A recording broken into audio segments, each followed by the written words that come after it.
नमस्कार दोस्तों, मैं डॉक्टर विशाल सर आप सभी का अपने चैनल में स्वागत करता हूं। दोस्तों, आज मैं आपको एक वैद्य जी से मिलाने जा रहा हूं जो एक पुश्तैनी वैद्य हैं। बहुत समय से जड़ी बूटियों पर काम कर रहे हैं और काफ़ी नॉलेजेबल वैद्य हैं।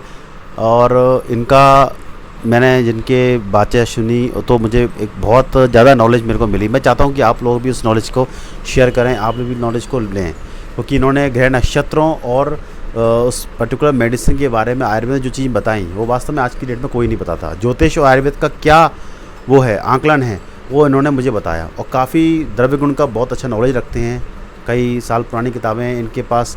जो किताबें आज हम आयुर्वेद में पढ़ते हैं ये पहले ही पढ़ चुके आए हुए हैं और इन्होंने काफ़ी नॉलेज गेन किया हुआ। तो मैं आपका इनसे परिचय करवाता हूँ। मैं वैद्य प्रमोद शर्मा। सभी मित्रों को मेरा नमस्कार। सर्वे भवन्ति सुखिनः, सर्वे सन्तु निरामया, सर्वे भद्राणि पश्यन्तु मां कश्चित् दुःख भाग् भवेत्। वैद्य जी, मैं ये कहना चाहता हूँ कि आप दर्शकों को बताइए कि एक छोटी सी बात, बाद में अपन और डिटेल में वीडियो बनाएंगे इस पर, कि मंगल ग्रह जो है, आपने जैसे मेरे को बताया था कि मंगल ग्रह का प्रतिनिधि औषध कौन सा होता है, और भगवान शिव के जो एक औषध के बारे में मुझे बताया, वो आप एक बार दर्शकों को बताइए। मैं चाहता हूँ वो चीज़ नॉलेज इनको मिले कि कोई चमत्कार से ज़्यादा मेडिसिन क्यों असर कर रही है, मंगल ग्रह का प्रतिनिधित्व क्या है और वो कैसे असर कर रहा है बॉडी पर और क्या उसका प्रभाव पड़ रहा है, और भगवान शिव का प्रतिनिधि वृक्ष कौन सा है जिससे हमको जैसा आपने बताया ब्लॉकेज पे फ़ायदा मिलता है, विष्णु जी का प्रतिनिधि क्या है, इस टाइप की चीज़ें आप जो बताइए मेरे को, वो आप थोड़ा इनको दर्शकों को बताइए ज्योतिष आयुर्वेद का क्या आंकलन है। असल में हमारे आदि विशक के रूप में भगवान शिव हमारे आदि विशक हैं और वहीं से हमारी औषधियों की शुरुआत होती है। आदि वैद्य हैं, हमारे आदि विशक हैं।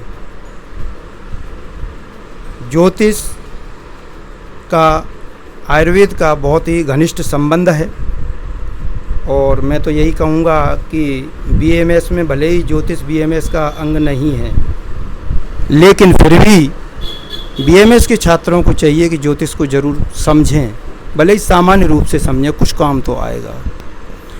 हमारे ज्योतिष के अनुसार 9 ग्रह माने जाते हैं और 9 ग्रहों के 9 रत्न हैं, उनके उपरत्न हैं, उसके बाद उनके क्षुद्र रत्न हैं। इसी तरह धरती पर 9 ग्रहों के 9 प्रतिनिधि वृक्ष भी हैं। तो मैं सामान्य तौर से 1-2 पे ही चर्चा करूंगा क्योंकि विषय बहुत लंबा है। इसमें से अपन देखते हैं कि जैसे मंगल ग्रह, सभी पंडित लोग इस चीज़ को जानते हैं कि मंगल ग्रह का प्रतिनिधि रत्न मूंगा है और इसका प्रतिनिधि वृक्ष जो है वह खैर है, जिसको संस्कृत में खदिर बोलते हैं। ज्योतिष के अनुसार देखा जाए तो मंगल जो है रक्त का कारक है, यानी रक्त के दोष जो भी होंगे वह मंगल की वजह से होंगे। वहीं हम अगर आयुर्वेद पर दृष्टि देखें तो खैर जो है रक्त दोषों के लिए एक बहुत ही प्रशस्त औषधि मानी जाती है।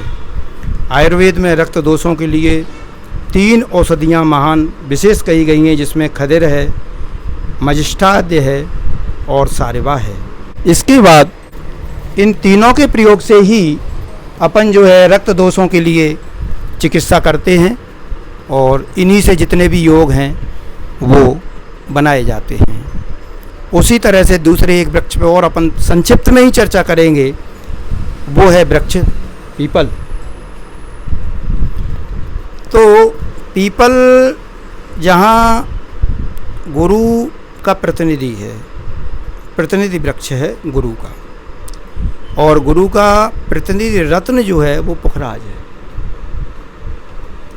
आयुर्वेद में 9 रत्नों की पिष्टियाँ और भस्मों का उपयोग किया जाता है और अपने रस शास्त्रों में इनका उल्लेख मिलता है।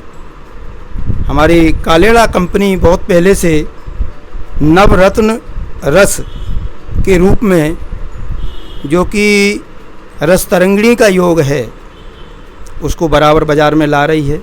अब आज की डेट में शायद ऊंझा निकाल रही है, इसको जो है वो नहीं निकाल रही है।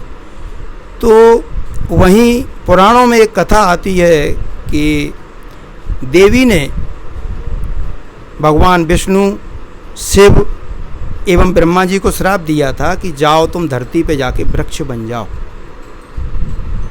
वो कथा का स्वरूप जो भी हो, लेकिन यहाँ हम धरती पे देखते हैं कि बट वृक्ष जो है भगवान शिव का प्रतीक है, पीपल वृक्ष जो है वो अपना भगवान विष्णु का स्वरूप है, और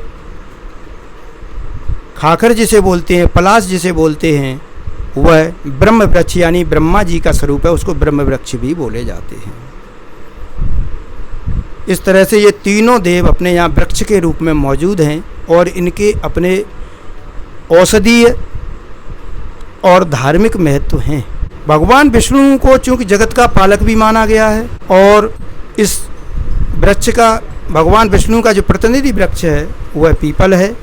पीपल अपने को 24 घंटे ऑक्सीजन देता है।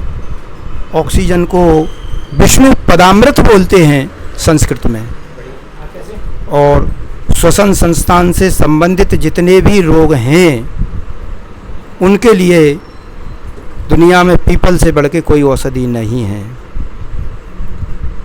इसके अंदर 95% भी हार्ट के जो ब्लॉकेज हैं उनको खोलने की इनके अंदर क्षमता है पीपल वृक्ष के अंदर। इसके अलावा भी अन्य गुणधर्म भी इसके अंदर मौजूद हैं।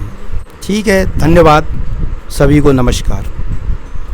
तो देखा आपने कि विद्वान व्यक्ति ने अपन को कितनी सारी बातें बताई, इन वृक्षों का आकलन और जो रत्नों के बारे में जो चीज़ बताई।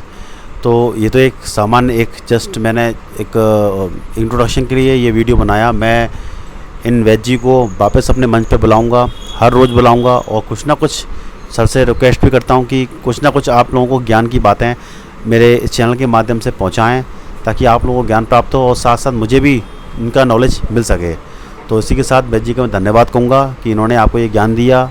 और जैसे कि बताया कि कोई भी व्यक्ति नतमस्तक होकर, चाहे वो ईगो नहीं होना चाहिए, हमेशा नतमस्तक रहकर ही किसी से सीखना चाहिए, तभी वो सीख पाता है। ये आप लोगों के लिए भी जानना आवश्यक है और मेरे लिए भी है। तो मैं वैद्य जी को प्रणाम करता हूँ और चरण भी छूता हूँ वैद्य जी के कि वैद्य जी ने थोड़ा ज्ञान दिया और आने वाले टाइम में भी ज्ञान देते रहेंगे। इसी के साथ मैं आप लोगों का धन्यवाद देता हूँ कि आप लोगों ने इस वीडियो देखने के लिए धन्यवाद, और मेरे चैनल को सब्सक्राइब करना मत भूलिएगा। धन्यवाद।